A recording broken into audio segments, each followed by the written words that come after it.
we just had a fascinating discussion about the future of the RMB bond market, which, you know, the irony, which is more good luck than good measure. We're going to have the announcement of of FTSE putting China into the hopefully in the developed market indices later on today.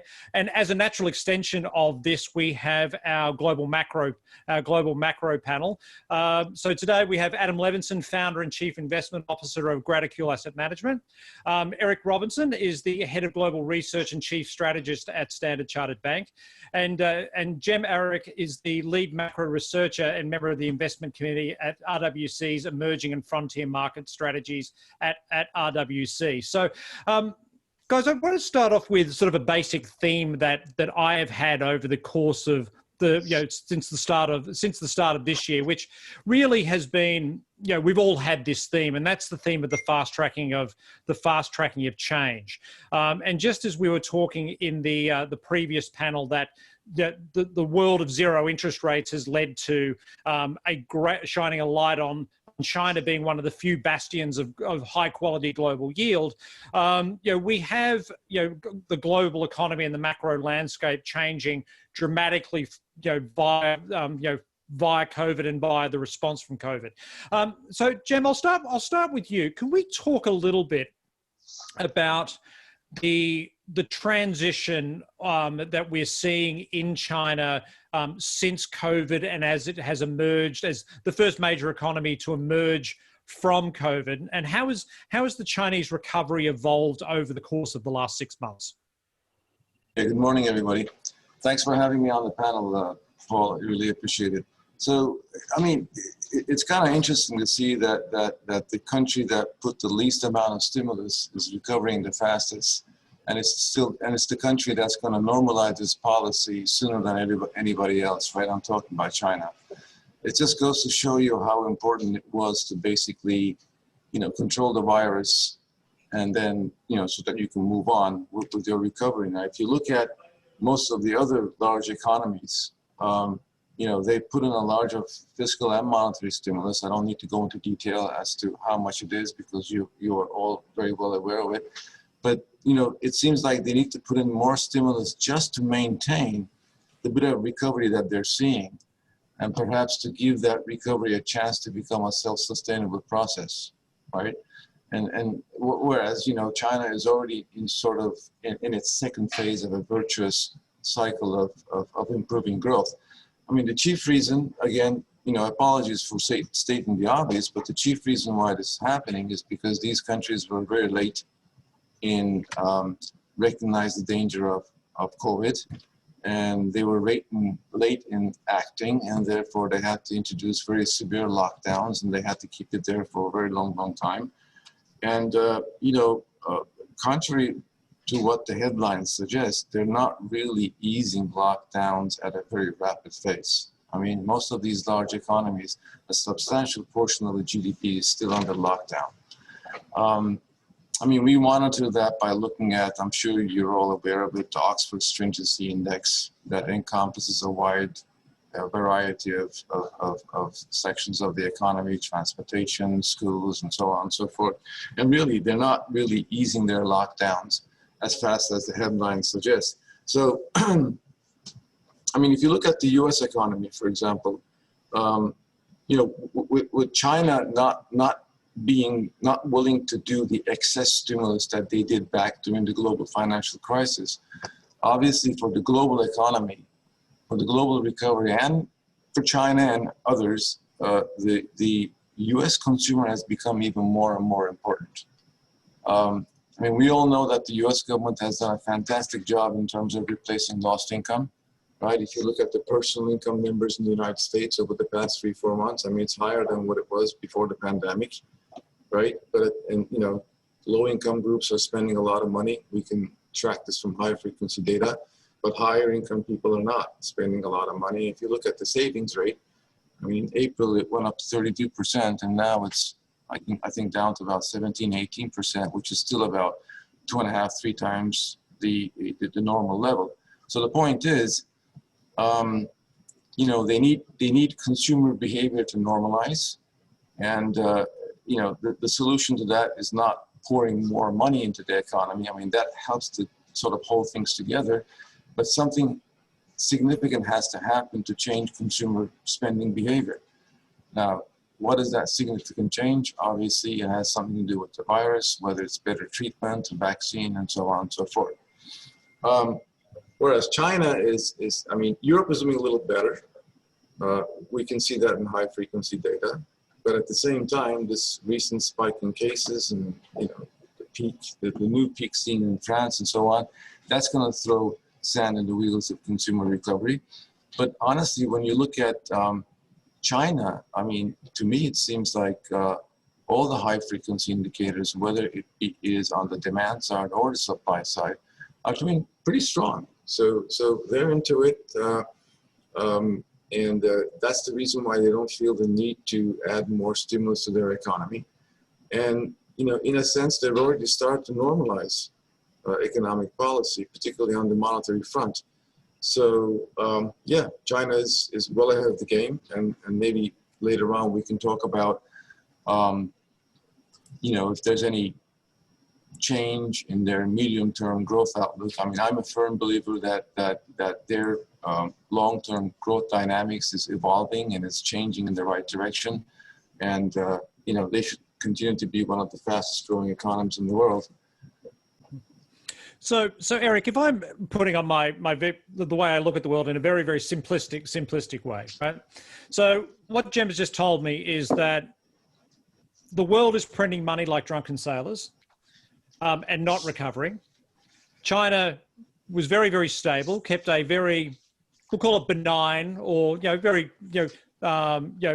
hardly exorbitant stimulus response to the virus.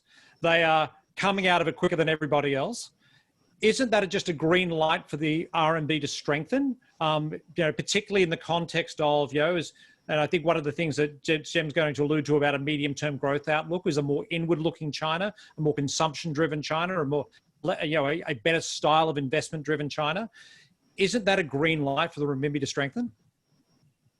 Look, Paul, I think there's a couple of interesting angles to your question. I mean, the short answer is, I think for the first 6 months of the year, the markets really underestimated some of the positive momentum that we were seeing out of China. In simplistic terms, I think people put most of their focus on the escalating geopolitical tensions between the US and China, the residual trade tensions, and the run-up to the US election, which most people, I think, correctly anticipated would mean a more antagonistic environment. We argued at the time that the markets were underappreciating the widening growth differential in China's favor, widening interest rate differentials in China's favor across the whole yield curve, by the way. And the other thing which people, I think, didn't put enough emphasis or focus on is from a pure currency fundamental point of view, China was, you know, forecast to go into a current account deficit, but for a variety of reasons has found itself in a current account surplus again.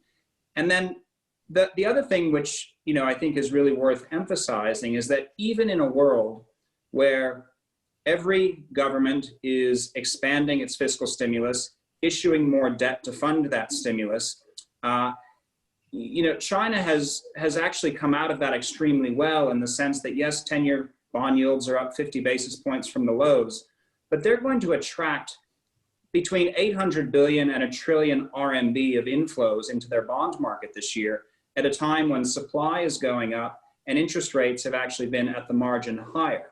So there is something going on which we would argue is a net positive for both the bond and the currency market. We agree with that.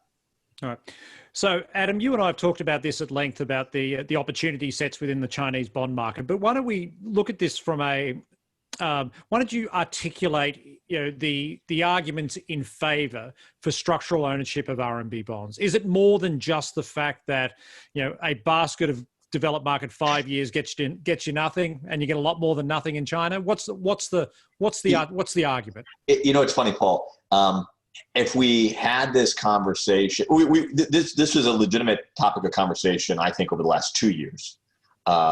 You know, really since the opening of Bond Connect, and if you were sort of an early adopter, you saw a lot of this coming.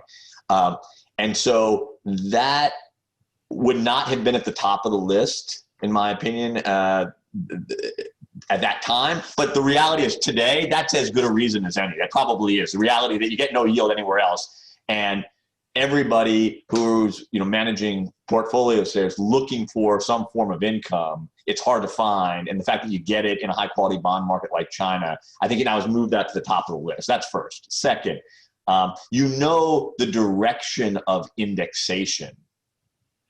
Whether or not what the result of today's decision is, it's going in one direction, and it should be roughly a steady process. And just the passive flows mean that if you're running index money, it's going to become a larger part of portfolios mechanically, without saying anything about any active reallocation. As you know, active allocations tend to follow some of those passive flows as well. That brings me to the third point. It's just really hard to find equivalent markets of scale. If you're talking about scale, massive fixed income opportunities out there, there really aren't that many that you can do the types of trading you can in China, and that by definition means that in my opinion, those allocations to China are going to grow. And then lastly, I think that whether you want to call it dual circulation or not, but clearly a strategic decision to sort of reorient the economy, in our opinion, certainly means that the renminbi becomes a enabling device, call it low vol, structurally appreciating, even if it's small, enabling device for those inflows, for reserve-like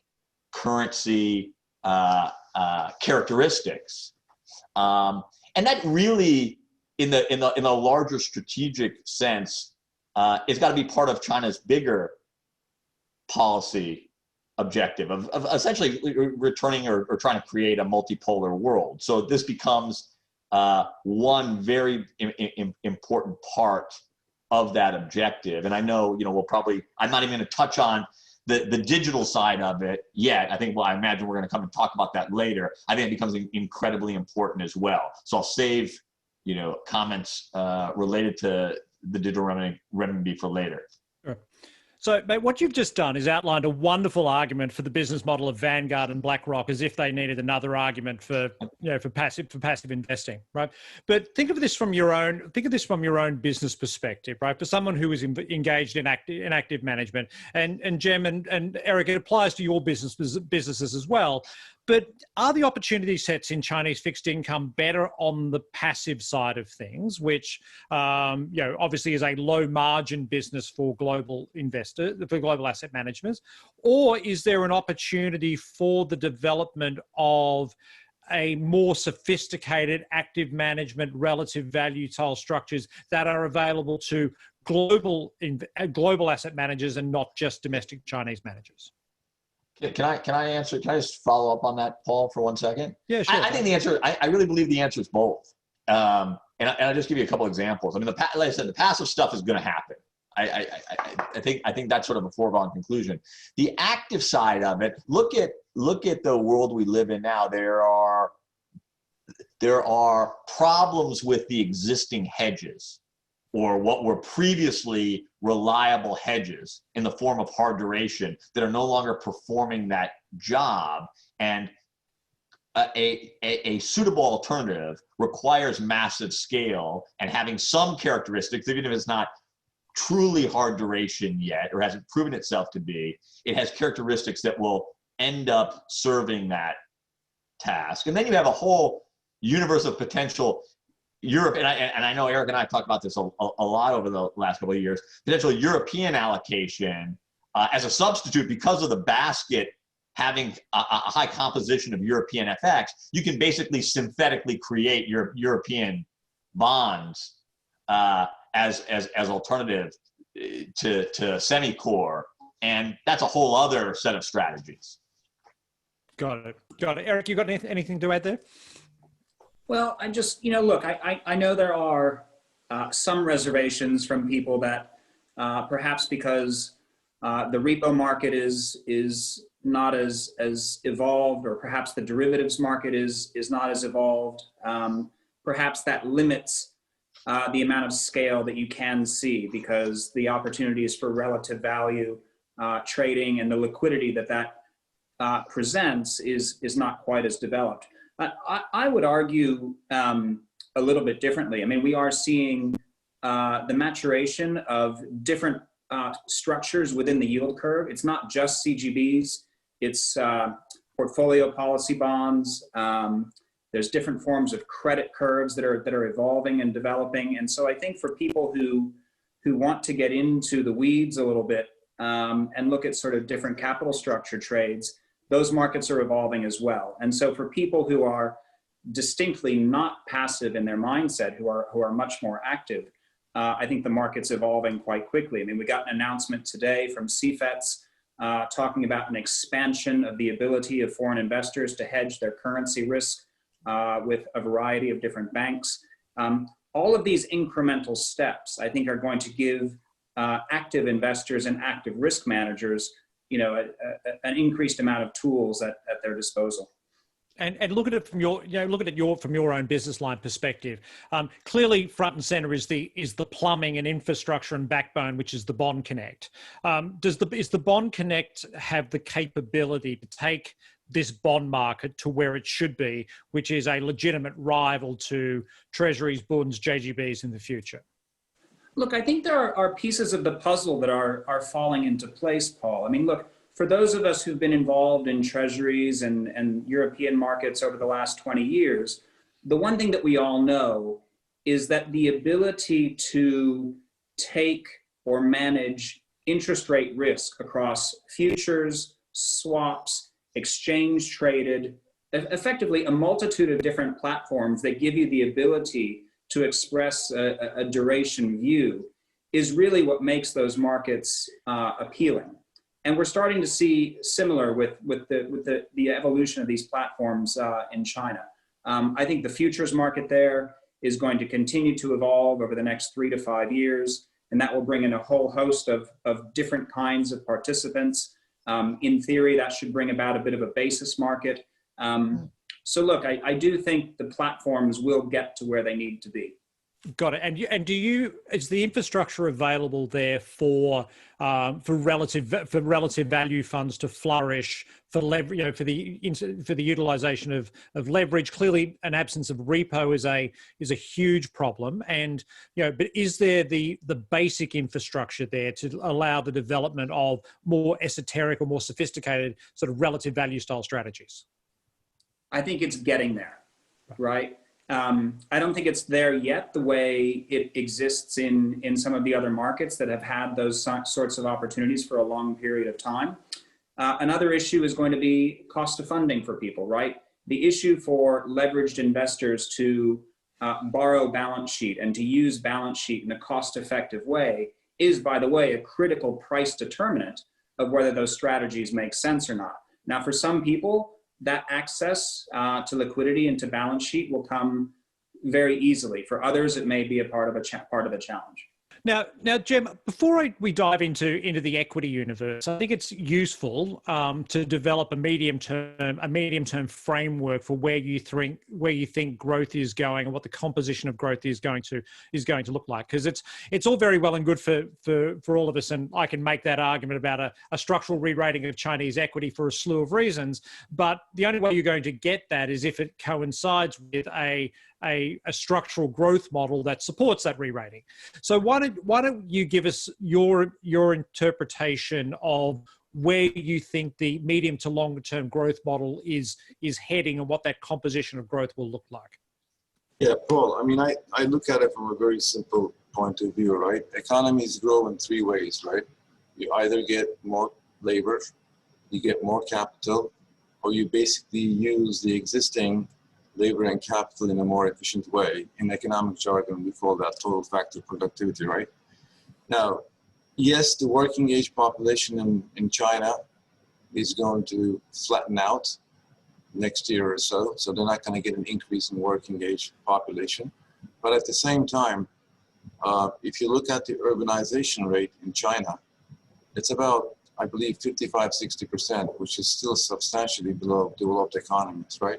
So what I'm trying to say is that even if the working age population doesn't grow, there is still a scope for them to bring people from the rural to the cities. So there's still scope for them to take people out of low productive areas and employ them in higher productive areas. Okay, so in a sense, that component of their economic model that's been there for so many years will continue to be there for some time, right? Because that is still some surplus labor. As far as the capital component is concerned, of course, the argument is that they have overcapacity in many sectors, and their incremental capital output ratio is going up, and therefore that was putting downward pressure on growth and so on. Yes, that is all true, but at the same time, notice two things. Number one is that they're not constrained in their capacity to acquire capital, right? Because they have large domestic savings. It's not like they have to go out there and borrow. And the other thing is they have the levers to take the resources and direct it into higher productivity areas, because most of the credit is controlled by the state, as you all know. And they are doing that, particularly since over the past 3-4 years, they are putting a lot of money in tech. They will continue to spend a lot of money in tech. So I suspect that component of growth is going to be there for a while as well. Now, when it comes to total factor productivity, I mean, it's, a lot of stuff is bunched into that term, but I guess the one that stands out the most is infrastructure. And, they're doing a phenomenal job as far as their infrastructure is concerned. So this simplistic way of looking at growth model for all of the countries, I still think that there's room for them to continue to grow at a very high pace. I mean, it's kind of difficult for me to say whether that medium-term growth is going to be 5% or 6% or 4% for several reasons, including the fact that their GDP numbers are a little bit kind of difficult to understand. You haven't seen a whole lot of cyclicality over the past several years, whereas the underlying conditions that support growth have really been very volatile, including credit. But I think that still this is an economy that can evolve the growth model that they have and maintain very high rates of growth and continue to converge in their per capita GDP to developed economies. And I think that makes the case for re-rating for equities, in my opinion. Right. But Adam, if you look at that, it's all very well and good to talk about that sort of growth model, but we really have to talk about where that growth is going to come from, right? So when we talk about the notion or the potential for a re-rating of Chinese equity, I look at this through two lenses. One is that somewhere around 6 to 8% of the Chinese household balance sheet is in equity. And if that moves to anything near a developed market median, then we're talking about trillions of dollars of Chinese savings that would move into the equity asset class. And secondly is that in a very similar vein to what we're seeing in the United States, the Chinese consumer is going to his spending patterns are going to be dominated in the hands of a small percentage of companies that reach every facet of daily life. So when you combine the arguments of the household balance sheet is going to be equitized, and it's probably going to be equitized into whatever the Chinese equivalent is of say a Nifty 50 or the like, then that has the potential to see a structural re-rating of Chinese equity. So I'll say a couple of things. I think Jim's outline of basic China economy and the sort of tailwinds that exist at the moment is correct. Your point, however, mobilization of household savings, I think is the big one, really, though. And the question is how that occurs. And it can happen organically, slow process. The problem is in China, there is actually a large retail component in China already, but it's full of sort of active traders, not investors. I think you're going to need something like a scheme that is assisted by the state in some way, either tax incentives, you creating structure, a 401k type structure, or the way the pension funds themselves that exist already actually also increase equity allocations, which I suspect and I suspect you'll probably get both. Right. And that's, in my opinion, the biggest argument. But the problem right now is that it's unlikely to happen organically, where the vol per unit of move is still too high relative to other developed equity markets where you can get a lot of similar exposures, including a lot of China exposure, in the offshore. But once you get, as we've seen in markets area, once you get greater institutional pension type activity, it becomes somewhat self-reinforcing, and that brings the vol down, and that attracts more investors, and you get the virtuous cycle toward moving that equitization line up. Right. But is that going to be, is that a function of we need greater development in derivative markets? Do we need more institutionalization of daily flows? Pick your numbers. 80% of turnover is retail. We know that can be flighty. We know that is. Absolutely, it is. Yeah. And so what do we need to do to get this market to be more institutionalized? You need, that's the secret. How do you get it to become more institutionalized? It tends to follow that natural business model tends to follow the schemes that push investors into those type products. And so you need to see the development of them, or, as I said, some form of policy directive that incentivizes those flows. Right, because we do have a history and quite a long history of the equity regulators having a very ham-fisted approach to dealing with excesses and the like. They've done a pretty ordinary job over the and going back to the bursting of the equity bubble in 2015 is it was terrible. Clear example, right? Yeah. So again, the smoothness of evolution seems like potentially a bridge too far. And Eric, I put this to you. I mean, can you have this transition to a greater equitization of the household balance sheet without there being a disruption to the biggest component of the average balance sheet, and that's real estate? I think you can, Paul, but I think it has to happen in I don't want to say a controlled way, because the word control has sometimes a negative connotation.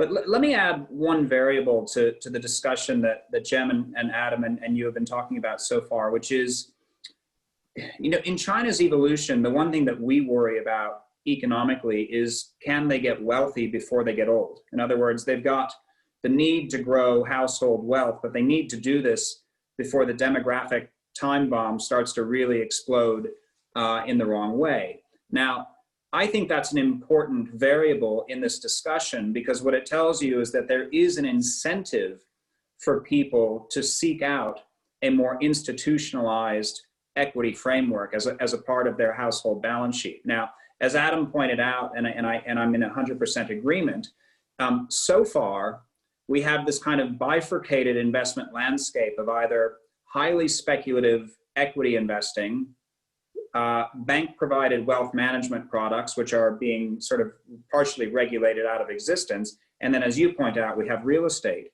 And what most Chinese savers have yet to sort of really embrace is that a lower vol equity alternative is probably the best solution for both their wealth building and also for the country to outpace this demographic time bomb. And so, the key question is, how do you encourage or incentivize people to do that? I would agree with the point that maybe some tax incentive structure, whether it's akin to the US 401k plan or something along those lines, but you need to give people the incentive to slowly move out of more speculative vehicles and into something that actually can build their wealth over time. So that's kind of the way we frame it. Right. So looking at this through the lens of the recalibration of the relationship between the United States and China, one of the things that I'm very focused on right now is in the area of semiconductors and how there's a legitimate chance that that China runs out of high-end chips over the course of the next several years if the sanctions being put on by the Trump administration start to take hold. And I think their issue of supply was made, I could argue, made infinitely worse by NVIDIA's acquisition of ARM, right? Because we've gone from a company with ARM that was ambiguous of whether the Chinese could deal with them to that being an American company which almost definitively says no, right? So does a technology Cold War change the value proposition for Chinese equity as an asset class, given the fact that international investors are, their portfolios in China tend to be dominated by mega cap tech? Yeah, I can say two things, but can I just chime in on the previous question just for one sentence? The equitization of the Chinese, I think that's a process that also requires monetary policy to shift more and more away from quantity controls to interest rate management, right? Because only then we are going to see perhaps a better valuation models for companies and so on, right? So I think I just wanted to add that. Not that I'm an expert on that topic, but I mean on the U.S.-China relations, just to say a few things. I mean, I think the level of, we were talking about this with our political advisors yesterday. I mean, the level of interdependence between the two countries at the economic level is just so deep that obviously you all know it's nothing similar to the Cold War that went on between the Soviet Union and the United States.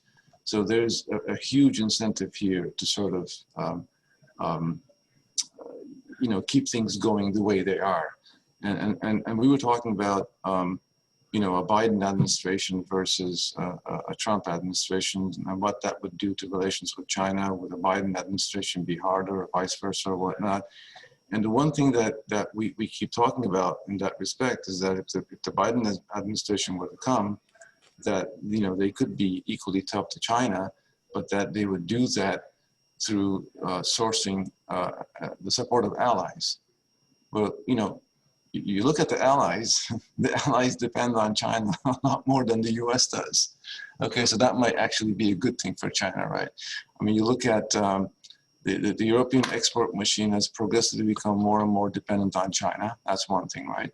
But then the other thing is, and I'm not a tech specialist, but at the same time, I think it wouldn't be wrong to say that perhaps the European dependence on Chinese telecommunications infrastructure is probably maybe not at the point of no return, but getting very close to it. So,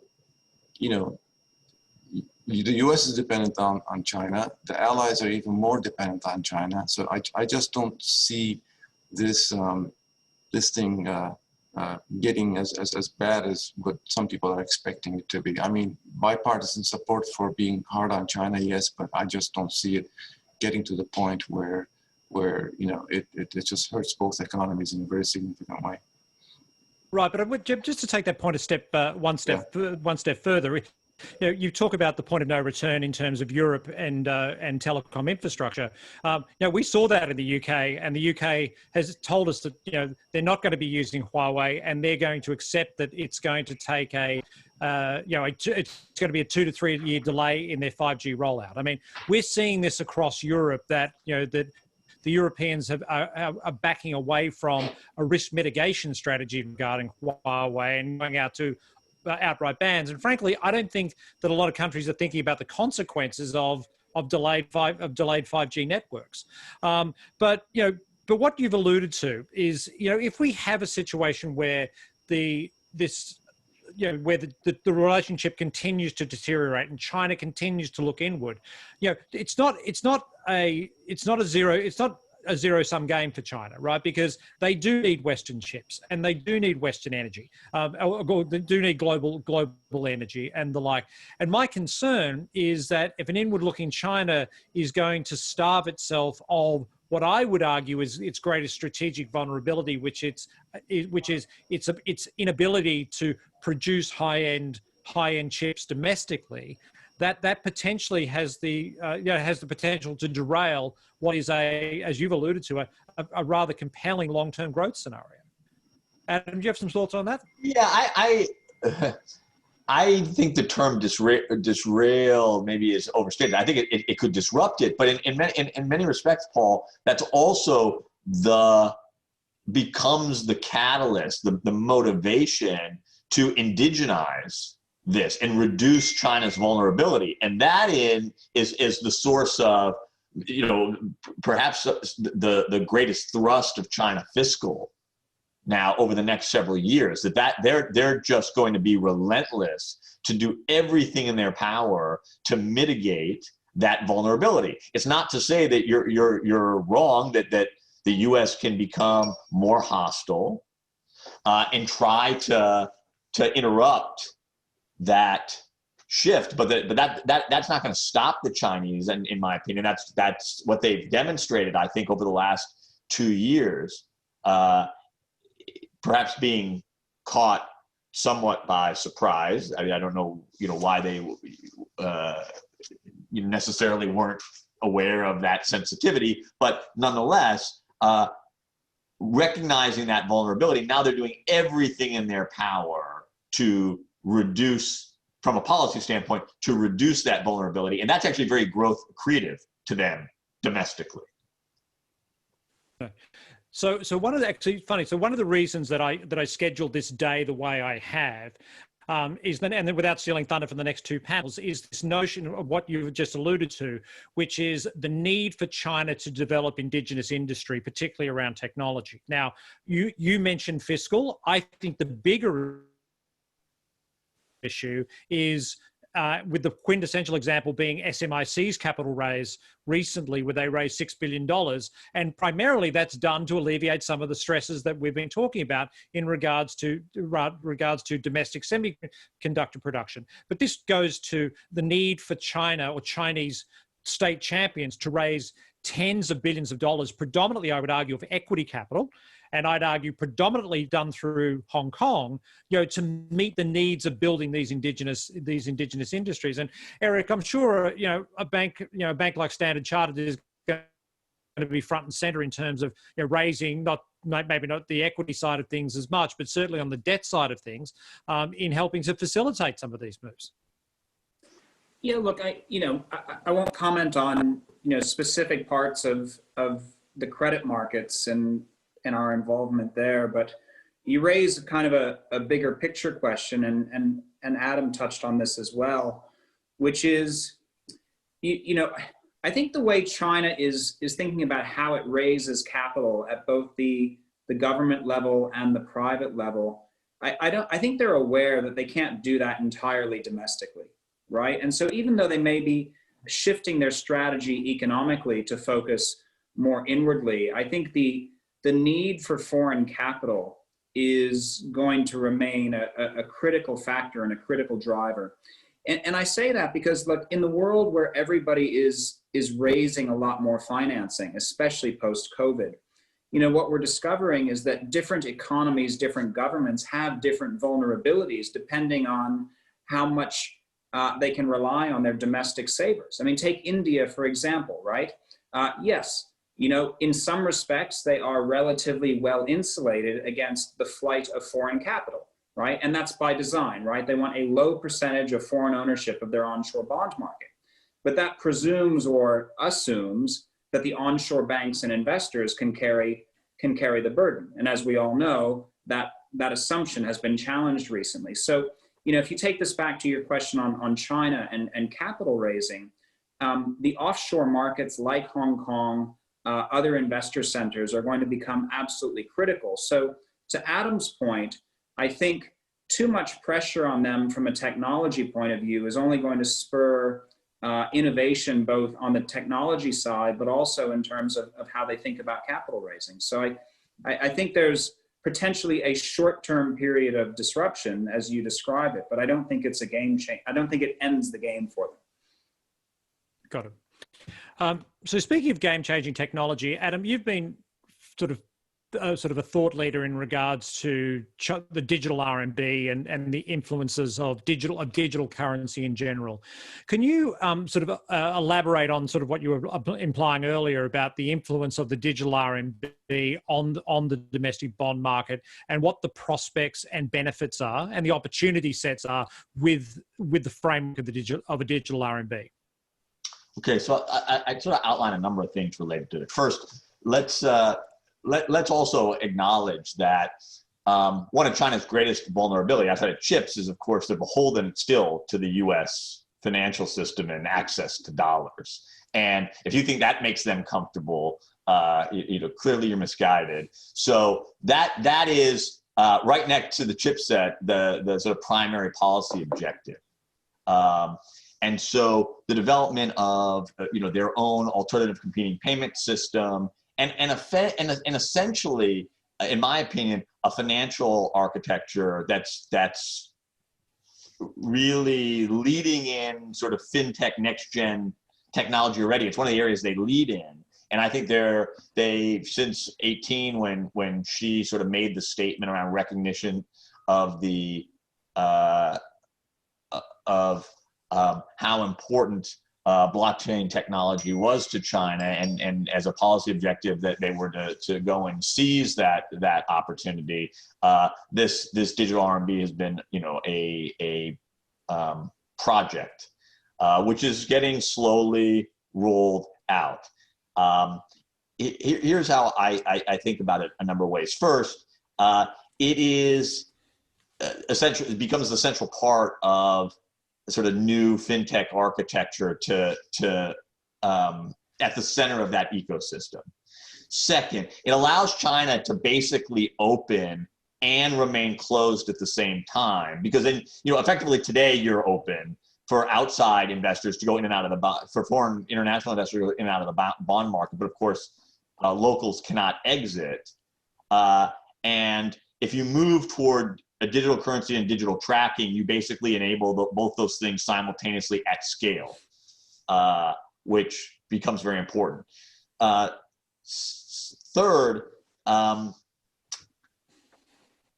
going to have an enormous advantage in time on creating interoperability of the various chains today that exists as walled gardens. So if you think about the early days of the internet, and then when it changed, when you sort of have the interoperability or different communication protocol, that's at the heart of this. And China indeed is creating an entire sort of middle layer around the digital RMB that will interface with the domestic chains that exist, whether it's the Ant Financial or Super Chain or Baidu's chain, as well as the international chains, Ethereum, Tezos, etc. And so I think this becomes incredibly important. By the way, this is one argument that may actually contradict the equity case. By the way, I don't think it totally contradicts it. I think it potentially diminishes how much equitization you get, because as you go forward with a sort of new financial architecture that's digitized, it allows you to digitize all kinds of assets. And then those become alternatives that can be attractive, right? I can digitize your forward income stream, Paul, and I'll invest in that. Thank you. See what I'm saying? I need the liquidity. Thank you.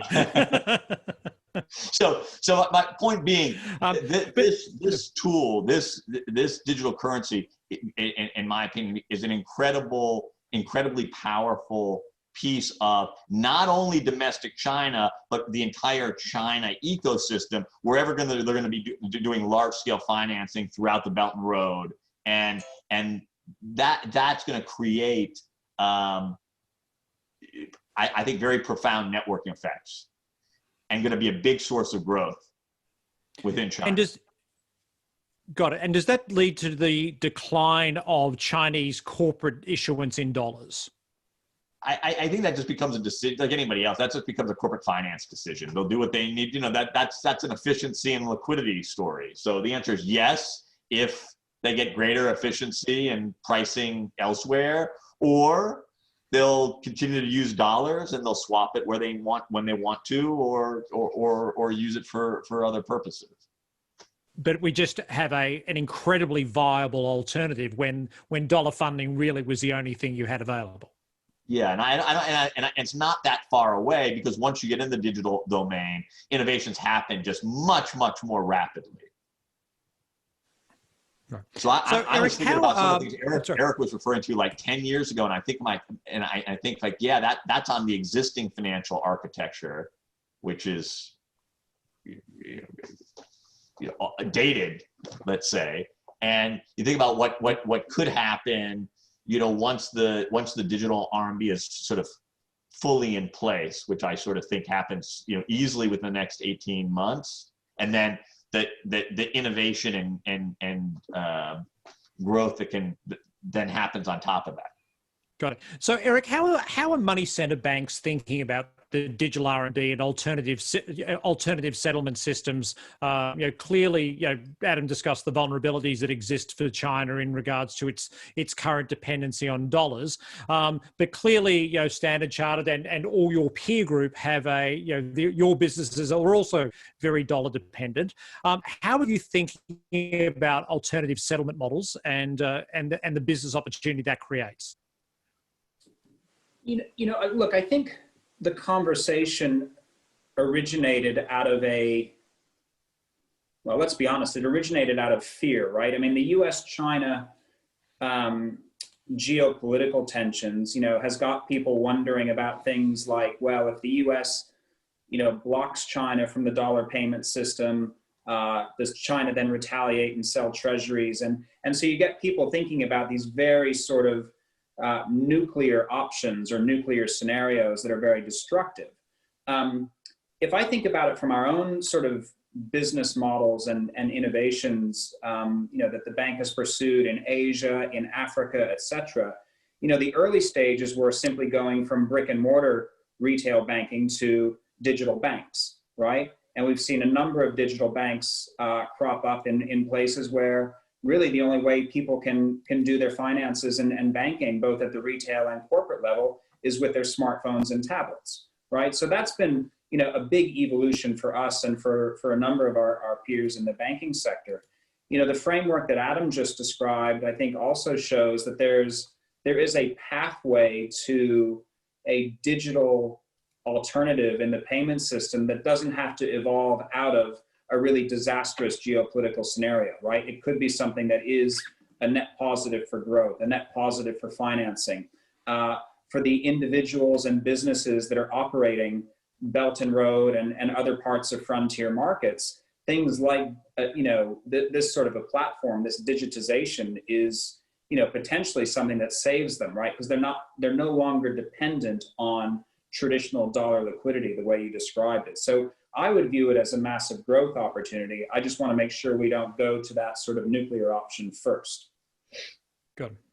So, gentlemen, in the final 5 minutes, let's look at the asset classes from a risk adjusted standpoint.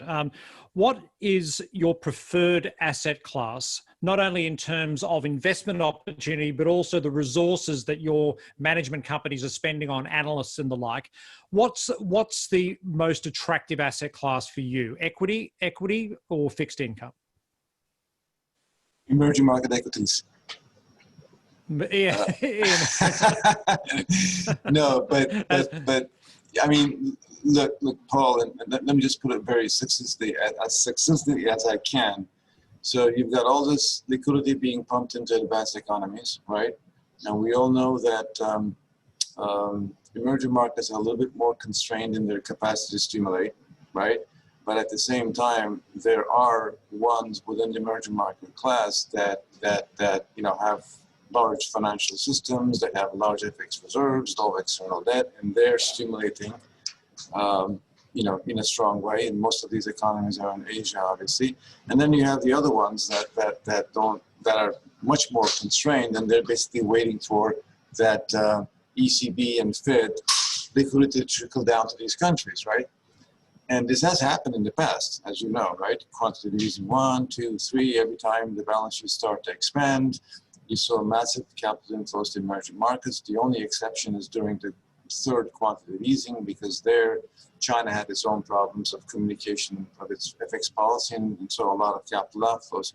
What we're seeing right now, I think, looks very similar to what happened during quantitative easing 1. Balance sheets have started to expand, and then after about 6-7 months, you saw outflows from emerging markets stabilize and then to start to pick up. And that's exactly where we are right now. Bond market inflows have picked up. Over the past 3 weeks or so, equity flows have picked up as well.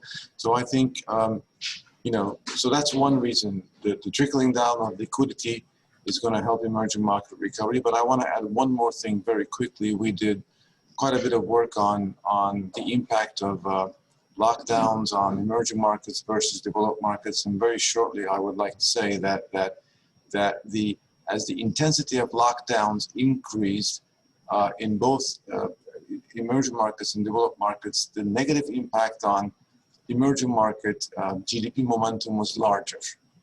So by the same token, then if the virus situation improves and there's synchronized easing of lockdowns, EM and DM, I would expect the EM recovery in GDP to be a lot stronger.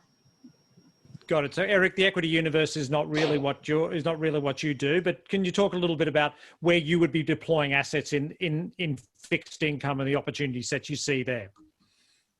Well, Cem alluded to something that has been very much on our minds from an FX and a EM local currency asset point of view, and that's the evolution of the economic outlook just pre-COVID and through COVID has shown something sort of unusual, which is that even though global trade on a gross basis has obviously been hit very hard and has been in a declining trend for a couple of years, one thing we've observed this year is that intra-regional trade within EM has actually been much more resilient than DM trade.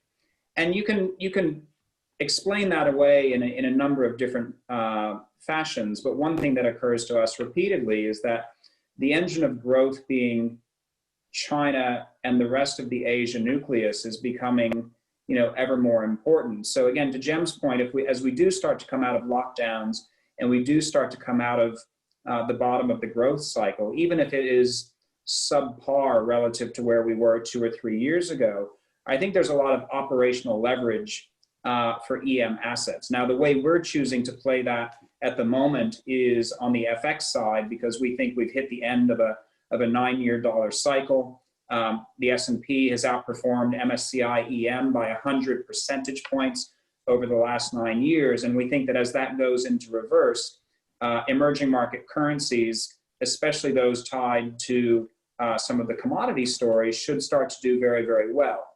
The final angle, and I think we're still 6 to 12 months away from this, would be to see money going into EM local currency bond markets. At the moment, I think investors are still quite wary about the amount of supply that is still coming, and I think that's correct.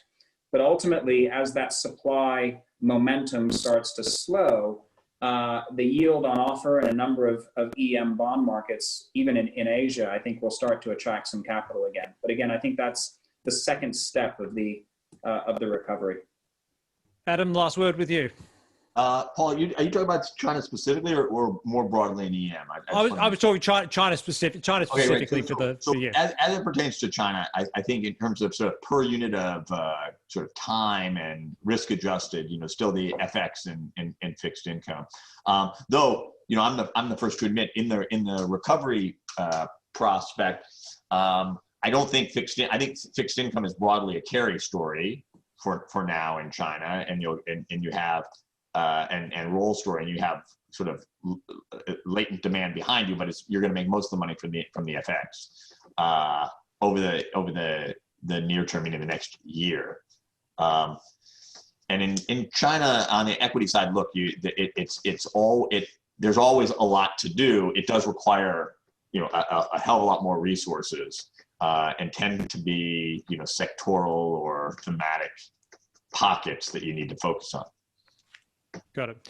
Gentlemen, we do have 2 minutes, so I've got one question from the audience on which I'll open up to anyone who wants it. Thoughts on thoughts on China-Taiwan relations? Cem, do you want to take that one? I was just thinking about that. What will determine China's stance towards Taiwan, whether they get more aggressive about it or not, I think depends on what U.S. does with Taiwan, kind of, right? Where does the U.S. draw the line?